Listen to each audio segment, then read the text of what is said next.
नमस्कार दर्शक हो, आज आपण एरंडोली येथील पार कट्ट्यावरती आहोत आणि पार कट्ट्यावर बसलेले जे काही नागरिक आहेत, आज आपण त्यांना विचारतोय की नेमकी एरंडोली जिल्हा परिषद गटामध्ये त्यांचं मत कोणाला आहे आणि ते कोणाबरोबर आहेत. मामा नमस्कार. नमस्कार.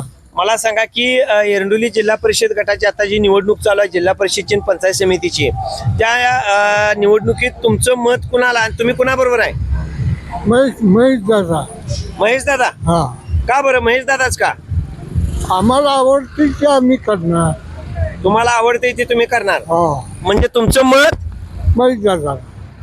म्हणजे महेश दादांना आमचं मत आहे असं इथले नागरिक म्हणाले. मामा, एकंदरीत एरंडोली जिल्हा परिषद गटामध्ये आताची जी निवडणूक चालू आहे त्या निवडणुकीत आपण नेमकं कुणाबरोबर आहे? महेश दादा बरोबर. महेश दादा बरोबर आहे. का बरं महेश दादा बरोबर? महेश दादांनी कामं भरपूर केलेले आहेत.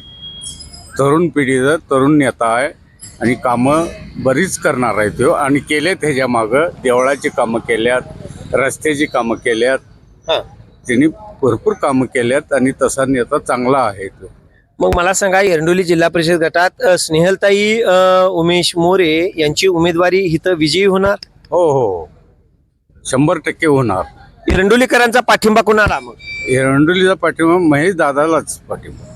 महेश दादालाच. बर, आज आपल्या बरोबर एक वारकरी आहेत. आज आपण त्यांना विचारतोय की एरंडोली जिल्हा परिषद गटात त्यांचं मत कुणाला आहे आणि ते कुणाबरोबर राहणार आहेत. मामा नमस्कार. नमस्कार. तुमचं नाव काय मामा? वसंतराव पाटील. वसंतराव पाटील. मला सांगा, आता जी निवडणूक चालू आहे एरंडोली जिल्हा परिषद गटामध्ये, ह्या निवडणुकीत नेमकं काय होणार आहे आणि आपण कुणाबरोबर आहात? आता ह्या निवडणूक काय होणार? महेश मोरे येणार निवडणूक. बर, म्हणजे महेश दादांनी जी उमेदवारी दिलेली आहे स्नेहलताई, हा, स्नेहलताईची उमेदवारी निवडून येणार. हो हो हो, 100% येते. 100% येणार. हा. मला सांगा, आता एरंडोली जिल्हा परिषद गटामध्ये ज्या काही गोष्टी घडल्या त्या कुणामुळे घडल्यात? विकास कामं झाली ती. अहो, महेश मोरेने केलेत की विकास कामं. बर, पण काही जण म्हणतात की ही विकास कामं भाजपनं केलेली आहेत. भाजप कुठलं करते हो? काय ते बनावट वगैरे सांगत असेल. बनावट आहे ते. होय होय होय. मग तुमचा एक तरुण नेता, तरुण मोरेच येतात आणि कुठला दुसरा नाही का?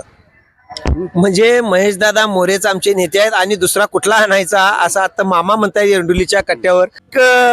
मतदार आहेत, आपण त्यांना विचारतो, इथले नागरिक आहेत.